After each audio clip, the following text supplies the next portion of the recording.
So I'll do the Olivia part. So welcome to the Medicare Cafe. I'm Mike. And I'm Sadie. We're talking about objections today. So what we want to do is, again, 90,000 foot overview. There's a lot to talk about in a short amount of time. So we're just going to kind of give you an outline of what objections look like, because objections are natural occurring reaction to buying a product or service. 100%, anytime you buy something, even if we don't verbalize the objection, there's always an objection in mind. Am I making the right decision? Is this the right product for me? Will this meet my needs, etc.? And we're going through that process in our mind with anything we're buying, whether it be coffee, at the store. I wonder if this will taste good. There's an objection. Will it taste good? That's a very minor, a secondary objection, as opposed to a primary objection, which is more, should I even be drinking coffee, where you're addressing a much bigger issue as opposed to a smaller segmented piece or a stall tactic, if you would, in our industry, right? Right. Yeah. Cheers. So that's how we broke them up. As primary is looking at, do I even want to do business with you? Huge, getting the sale or all the sale. And secondary is more, I know I need it, or I'm agreeing with you, but I'm scared to pull that trigger and make it happen. So just be aware that there are two. And I would say primary objections would be more towards primary products, MedSup, MedAdvantage, Part D plans, and secondary are for your ancillary products, your dental, vision, hearing, your final expense, your cancer products. You don't want to push too hard on secondary objections and risk losing the primary. So if they're in agreement with you that they need this Medicare supplement and Part D plan, and you're pushing for dental, vision, hearing, tread lightly, because if you push too hard on the dental, vision, hearing, they may say, forget everything, and say, I want to think about the whole thing now because I feel too pressured right now, and I don't want to make any decision. So that's one thing I see agents do a lot of, is they treat every objection the same, with the same force and the same comebacks, and that can really push a client away. So we'll keep rolling. I'm going to look at a 3-step process for most situations. And again, this is a 90,000 foot view, so there are other ways to do it.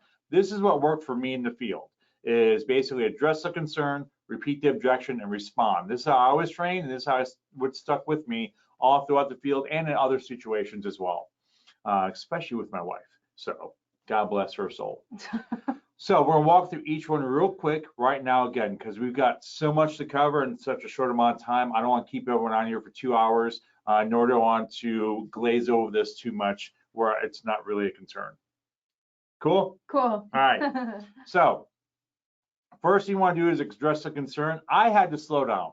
When you start getting on that rhythm and you start talking about the things you're very comfortable with, you tend to get more on a quicker pattern or a quicker cadence. You want to slow down when you're addressing a concern to show that, hey, we're breaking the flow of the appointment to address what you're telling me. You don't want to sail past it and miss it altogether, or treat it like it's just not important. And then you're also, in this step, you're validating what they're saying. And this could be as simple, again, this is as simple as, that's a good question, or I'm glad you brought that up, or thank you for telling me that. So I'm stopping what I'm saying. I'm saying, you know what, that's a great question. And there I'm addressing the concern. I'm stopping what I'm doing. I'm saying, hey, I'm acknowledging you said something. And now the second part is I'm going to repeat the concern, because just because they said it doesn't mean that's what's really happening. Make sure you're addressing the right concern. The fact that, they may be saying this, like, I'm worried about getting the right treatment. What they're really worried about is affording the right treatment. So there's two very different things. One's more health, one's more financial. They can, of course, overlap, but you just want to make sure you're on the same page, because when you get ready to address the concern, which is the next step, or respond, you want to make sure you're responding to the right thing. Because if they're over here and you're over here, there we go, they're going to feel like you didn't hear what they said, and that can be very detrimental to you overcoming or working through the objection. Yeah. Right? Sure. Yeah. So I always said, just make sure we're on the same page. You're worried about how this policy will cover cancer treatments, right? Yeah. Are you worried? And then you can even go a little further. Say, are you worried about where you get treatment or how much it's going to cost? And typically, most people will say both. So you want to hit both of those things in your response. But you don't want to say, well, this thing covers cancer, no problem, and sail right past it. You want to make sure they're invested in the objection as well. Because if they're bringing it up, You want to make sure that they're past it and not just you. Because I could sell past an objection, no problem. The challenge is, are they going to be with me, or am I leaving them in the dust? Right. And they're over here now on this objection. I'm over here asking for the sale, and they're like, nope, I'm way over here. I'm not ready to make a commitment yet because you never really answered my question. So I'm gonna say I need to think about it, I need to call my friend, I need to do something else. And now I'm just stacking my objections, and I've got a lot more to work through. So it's easy if you address them as they come along rather than stack them at the end. Oop. Okay, no. So, was that me? I don't know. I don't either. Okay, that's okay. I want to make sure I understand. Here's what you're saying. Am I correct in understanding this? So I know we say a lot about asking for open-ended questions. This is where you want a concrete answer. I want a yes or no. You know, is this correct? Am I right understanding this? Are we on the same page? Are we in sync? Whatever you want to say, I want to make sure that, hey, I want a solid yes or no. I don't want a hypothetical answer from my prospect. I want a definite yes, that's what I'm asking you, or that's my concern, or this is what I'm telling you and you're hearing me, so yes, that is it. So once you get that part down, and Jay says, is I understand a good way to show them you're listening or too condescending? You know what, it all depends, because I always said, just make sure we're on the same page, but is that correct? And I'm asking for validation of what I just told them. So I'm validating what they're saying. Now I'm flipping the table saying, I want you to validate what I'm saying. So you could say, you know what, I understand where you're coming from, or I have a feeling I know where you're coming from. Whatever you feel comfortable, whatever phraseology you want to use, and that you could use fluidly and naturally, that's when you want to do. Because I've heard some agents say stuff like, I can never say that, but yet for them, they say it in a way that's not condescending, or it's not intimidating, or it's not talking down to your client. So, you know, I can't say 100% to you what you should exactly say, because your verbiage and your methods could be very different than mine. Yeah. So just pick what sounds natural for you. Yeah, and feel it out. You know, it's the same way in which you would solve conflict in your personal life as well. Feel it out. Know who you're talking to. Yeah, 100%. Yeah, meet them where they're at. Yeah, and I'm putting together some notes by the end of next week to have, so you can download them and you get some better examples. Now, this is the key part, is responding. Keep it simple. You know, confused minds don't buy, and you can always go deeper in a reply, meaning I'm going to answer your question, and that may be all it is. Or maybe there's a deeper issue, but I don't want to assume there's a deeper issue and then start diving down. And I've seen this happen before, and I've been guilty of it, of answering their question, assuming there's more there. I start digging deeper, and now the clients are with me. They weren't there before. I answered the question, like, great, that's all I need to know. And now I bring up all these other points, and like, oh crap, I didn't think about that. Now I'm really concerned because I didn't think about that. You brought it up, and now I'm not ready to make a decision anymore. So you could literally respond yourself out of the sale in this situation. And then once you answer that, make sure that you get clarification. So does that help you? Yes. Does that clear things up? Do you have any other questions about this? So you want validation that what you said, your response, answered their questions 100%. So make sure that you were doing that. So it's, I hear you, I'm going to get on the same page as you, and I'm going to give you a response. I like that. Thanks. Made it up all by myself. Yeah. So yeah, that's how I worked in the field. And again, this is my method. So I learned, again, the hard way to sell past them, because then they feel unvalidated or not listened to. I've been on the wrong page with clients before, where I'm over here and they're over here, and I can't figure out why we're not corresponding correctly. And then in my response, I've dug too deep. And I'm like, you know, there was one, give you a perfect example. And then I'm gonna go to the next point here of, oh wait, let me jump back to that in a second. So here's an example, I forgot to put that in there. So the influence, I wanna think about it. My response to that would be something like this. This is an important decision and you should take some time. So I'm stopping, I'm listening to what you're saying. Yeah, I'm validating what they said. A lot of my clients wanna make sure they are choosing the right path for themselves. So, okay, more than likely that's what they wanna think about it. I want the same for you, which is why we will have 15 days between this policy going into effect, so you can have some time to be confident we made the right choice. So if we sign today on the 13th, it won't go into effect to the 1st. We have 2 weeks to make sure everything it says it's going to do, and we can always cancel in that time if we need to. That would be my typical response to that. Real quick, Deborah asks, ARR is, go back a couple slides, is address a concern, repeat the objection, and respond. That's my acronym. I hate acronyms too, but sounded kind of fun, yeah, kind of piratey. But there's a sample of doing it to where it's, it's not as clear as that. Saying how my diabetic supply is covered, that's an easy one. You don't want to overcomplicate answers either, because not every objection needs this elaborate response. Like, how often can you give flu shot? Twice a year, spring and fall. That's it. You don't have to go like, you know what? Flu shots are important. I'm glad you asked that. A lot of my clients are concerned with getting flu shots, and they find that getting them twice a year greatly meets their needs and preventing themselves from getting the flu of some type. That's a way over elaborate answer to, yeah, twice a year, spring and fall. Done. Yeah. Just leave it at that. So there's no room for miscommunication or misinterpretation. It's just straightforward. It gets in the answer. Yeah. So if it's a more elaborate question of, I'm concerned about, well, how does this cover cancer? Well, that's a very open-ended question. So you want to be like, you know what? That's a great question. What part of cancer? You could also deep dive there. A lot of my clients are concerned about cancer. Are you more concerned about the coverage or where you need treatment or the cost of treatment? And you're kind of lining yourself up there for a dual answer. And it's like, well, I want to make sure I get the best treatment and I'm not going broke. Well, great. Well, then you could, deep down into that. But again, you want to address it. You want to make sure you're on the same page. So I addressed it. Oh, yeah, that's a great question about cancer. I'm going to find out, is it financial or treatment? There's my addressing it. And then my response is going to be in accordance. So it's like, well, I have, because they may be like, I only go to this hospital, so I'm going to get treatment there. I'm concerned about the cost. So you don't have to really address about the treatment because you know where they're going. I had cancer before. This treatment center was amazing. I want to go there again, but I don't want to lose my house doing it. Okay, well, you're more concerned about fiscal than the care. So that's where it gets kind of dicey sometimes. Keep it simple, silly goose. Yeah, I know it's supposed to be keep it simple, stupid. That's what KISS stands for. But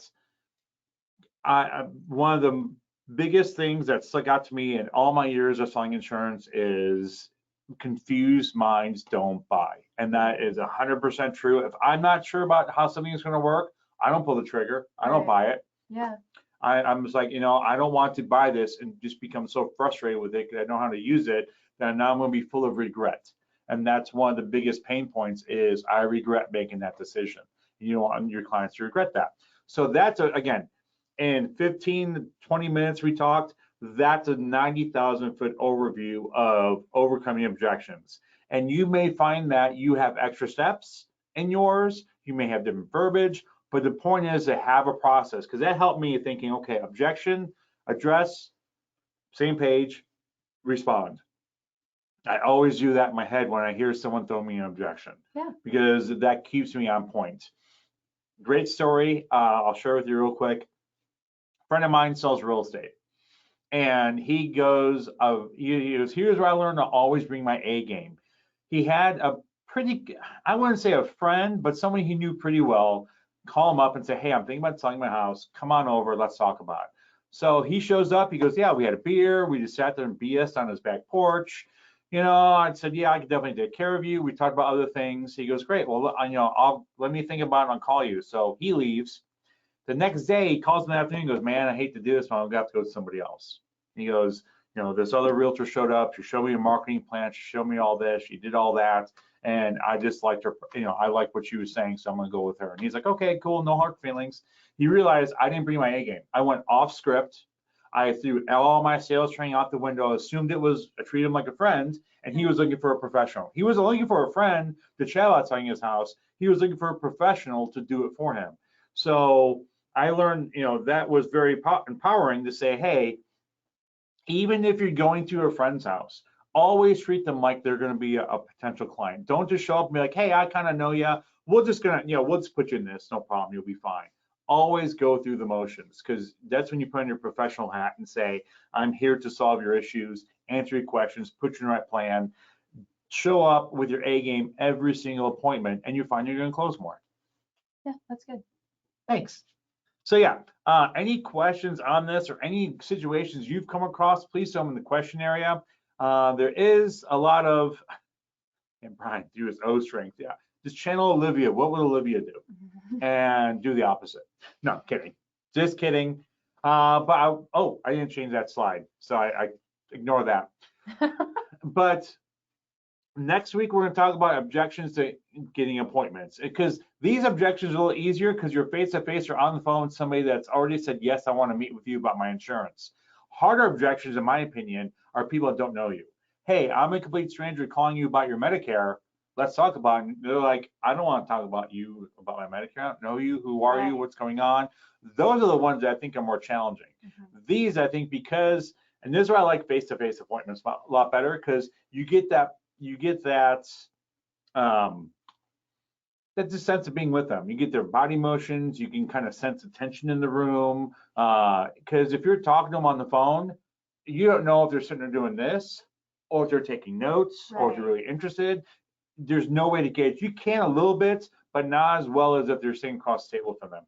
Plus, most people are more polite in person. Yeah, absolutely. You build a lot more relational capital whenever you're face to face with people. Relationship capital. Oh, I like that. We're stealing that. We're learning so much today. Yes. And again, if you have a different method, I know we went through that quick, but again, oh, here we go. Yes, and here, Brad brings up a great point, because I've always been of the belief of handling objections before they come up. However, with Medicare, that's probably impossible, since there can be a large number of concerns from the client. And yeah, there are some simple ones you can come up with, like, what about my network? And you can address, because the big one with Medicare Advantage plans is network. So early in my appointments, I would check their doctors and hospitals and providers before I even went to the plan. So I'm taking the objection of, I want to make sure I keep my doctor. we're gonna make sure that right off the bat. Are my drugs covered? We're gonna do that right off the bat. So the common things you're hearing in the field, and again, it may be different for you and another agent, just address them at the beginning. Yeah, the network does include these hospitals. You go to these hospitals. No, I go this one over here. Okay, well, then you have to pivot to a different plan. So you don't have to go through a plan, hit that stopping block of a provider issue, and back all the way up and go through it all over again. So the common ones definitely address. You will get there, because diabetics concerns are very different than the cancer survivors. Can be very different than someone that's in peak physical health. Yeah.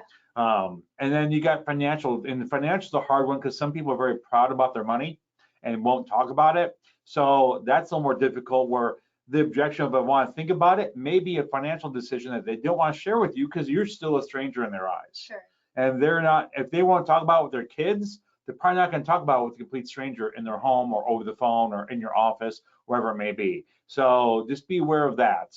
Now, with obviously with Medicare Advantage plans, it's not, if it's a zero premium plan, that's hard to object to zero, but those copays may be scary. Yeah. So best advice, don't assume.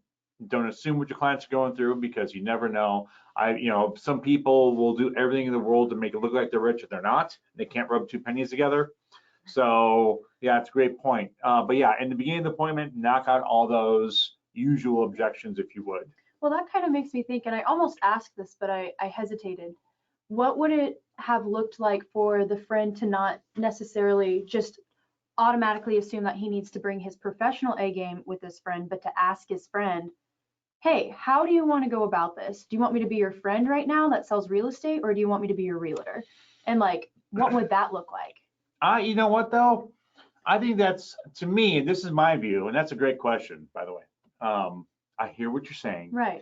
Let me acknowledge that. It's a question. I want to know what you think. And I've sold a lot of my friends' parents' Medicare policies. I just go in with the professional. Once we get to the application, then we could do the friend stuff. Then we could do the how's the family, how's so-and-so. Let's get the professional stuff out of the way, get a plan in place, and we're gonna go down together, and then we can let our hair down. And I treat my regular prospects like that as well. If you've ever been part of our trainings, my warm-up is quick. When I'm in a home, because if I have a salesperson in my home, I remember when I lived in Kansas City, we were putting windows on our house. I didn't want idle chit chat between you coming in my house and you pitching me really expensive windows. Right. Just let's get to the why are your windows better? How much are they? Then we can do idle chit chat. at the end to say, yes, I'm doing business with you, or heck no, you're crazy on that pricing. Because there's that, to me, there's that uncomfortable feeling of, I know you're here to talk about insurance or this other thing. Let's just get that elephant out of the room, and then it's a little more relaxed. Yeah, that makes sense. Yes, Dean, I think Dean 100% has it. I think when you are asked a professional question, you must always be the professional. Yes, that's how I go about it. So when I'm called in to talk about someone's insurance, I'm the professional. When you call me in to talk about Formula One racing, I'm gonna be your friend. Yeah. So there you go. That makes sense. Yeah, and Alan says he agrees. Yeah, it's, to me, it's common sense, some stuff, but it can be tricky when you also don't know the person you're talking to. Yeah. You know, you've been in front of them for what, 20 minutes now, and it's hard to say that, hey, you know, I'm going to answer these questions, I'm assume where you're coming from, and that was always scary to me because I don't know this person. Right. And I don't know if you're really a decent person in life, or you have this show on for me right now, or what's going on. So if you go the professional route, you should always be fine. Sure. And that was under the assumption that you already have that relationship with that person, right? True. Like in that situation, it was the friend. Yeah. But just to clarify. Oh, yeah, 100%. Yeah. And again, it's because I have a pretty warped sense of humor, which I know you know. I know very well. Yes. And it was always daunting to meet new people. It's like, okay, I don't want to say the wrong thing and upset them with a comment that I think's funny and they may find very offensive. Right. So, you know, like swearing is a big one. You know, some people get very upset when people swear. Other people are fine with it. So it's, you know, obviously as a professional, I'm trying not to swear. Afterwards, sitting on the back porch having a beer, yeah, I might let a couple F-bombs or S-bombs or whatever slip out because I know I'm with a friend, not with a colleague. So just think in that mindset. But I think the most important thing to take away today is to make sure when you have an objection, you have a systematic approach to address it. Because if you're winging it every time, it's going to be hard to have consistent results. Yeah. And that's the moral of the story today. So Friday we're going live, just so you know. I think we're going to talk more about objections. I forgot to change the slide, so I'm going to fly past that one. We are putting together an objection guide. I'm working on that. I didn't tell Sadie or Libby about that yet. By the way, I'm working on an objection guide. Awesome. So that will be coming out next week, hopefully, or the week after at the latest. Don't forget that Sales Summit tickets are for sale. Woohoo! They are there, and they will be, yeah, it's virtual this year. We're gonna have some panels. We're gonna have some live. We're gonna have some recorded stuff, I think. I don't know what's happening. They don't tell me anything. Smart of them. It's the same thing as the in-person sales summit if you've ever been there. We have our main stages. We have our big speakers that we bring in. We also have some breakouts. If you pay a little bit extra, I think it's like 10 extra bucks, something ridiculously low.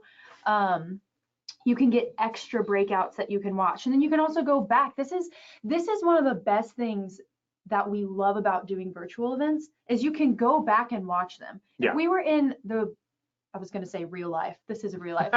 This is all real life. But if we were at the in-person sales summit, you get to watch it once and you can't even go to all the breakout sessions. So take advantage of the virtual sales summit while we have it virtual because this is awesome. You can watch all of the breakouts if you want, and you can go back. I think it's 6 months after. Yeah, I think that's 6 months after you can watch them. And also, if you have watch parties with your office, buy one ticket and then have watch parties with your admin staff, with all your downlines. Like, it's a big event. We're excited. Yeah, and you know what? I will say, I'm going to a conference for other things in July. And the early bird pricing was 3 times more expensive than the sales summit. It's unreal. So it is really cheap because I know the National MedSup Conference is September of this year, and tickets are still $700 a pop. So very, very expensive. Now, mind you, we go take notes and bring them home with us because we know who wants to travel to Chicago a month before AEP when you should be prepping for AEP. So we'll go there, take notes for you, and a lot of it's for the other side of the market, for FMOs, for carriers, back-end support, stuff that's not really agent relevant. It may be interesting, but not going to make you a sale or retain your book of business. But we'll cipher through all that data and give you the good stuff. So please, please, please, definitely invest in a sales summit ticket. We'll be there, obviously. Yeah. Bam, in our quarter zips. Yep. If you are in Columbia, or you could always stop in and visit us, but if you do have questions about objections, and I am curious to hear this, if you have a question on left field, let us know. We will definitely, we could share what we've shared with other agents. Maybe we have the answer at the, at the tip of our tongue. Maybe we have to investigate it for you, but it's always nice to get a second perspective. One of the greatest things I will say to everyone listening right now is always talk to other agents, because a lot of the things I developed throughout the years have been, ooh, I like what this agent said over here. Ooh, I like what this person said over here. Like always go back to Plan N. I had a really hard time explaining Plan N to my clients. I just felt like I was making it way too complex. My friend Rick is like, just say it's got 3 moving parts. Copays for some odd doctor visits, doesn't cover excess charges, doesn't cover Part B deductible. I'm like, why didn't I think of that? That's so easy. 1, 2, 3. People can understand a simple list. And so that saved my butt many times when selling Plan N, was to have a simple explanation. So I was struggling. He said, do it like this, and I've stuck with that same presentation ever since. So talk to other agents, like, hey, I had this question, how would you respond? Or this came about, what would you do? And they may be way off base, or they may be like, ooh, they did it much better than I did. I'm taking that. I'm going to use that with my clients and prospects. Absolutely. And at the sales summit, we're still going to have, even though it's virtual, we're still going to have that networking plaza. So you're going to be able to talk to other agents, especially after a year that we've had. We haven't been able to have, it'll be so refreshing to be able to talk to other agents and get their thoughts, get their opinions, just be able to communicate with people who went through the exact same specific struggle that you did as an agent in the senior market through such a crazy year for our clients. So take advantage of that. Use our Medicare Cafe Facebook page group to chit chat with other agents too. Be friends with your competition. That's the way we all grow and get through this. Yeah, because we talked about in the last Friday Live is that, there are going to be times you want to fire a client. There are going to be times when a client is just, you're butting heads with them, different personalities, maybe they're driving you crazy. I knew agents in the field that were more, we're still trying to grow a book of business. And I would call them, hey, I got this client, I'm not really meshing with them. Do you want to have, or I got this prospect, you want to take a stab at them? Yeah. Yes, please, and refer them out. You know what? I want to spend more on Advil and alcohol dealing with this person than I will earn a commission. So I'm happy to kick them out the door and let someone else do it. And maybe that next agent meshes with them. And maybe it's just a different person, be like, okay, and they explain it differently, same situation. They explain it in the terms that they can understand a little clearer, and they're happy as can be. And I'm happy that they're not in my book of business anymore. And Howard asked a great question. Do the Royals and the Cardinals have the same grass in their left field? I don't know what you mean by that. I'm not a baseball guy either. I don't know anything about baseball. I don't That's know for anything Brian. about grass. Brian is a baseball aficionado. I know that. Brian. So, yeah. Nice fescue. I don't know. Is that a kind of grass? Fescue? Same grass.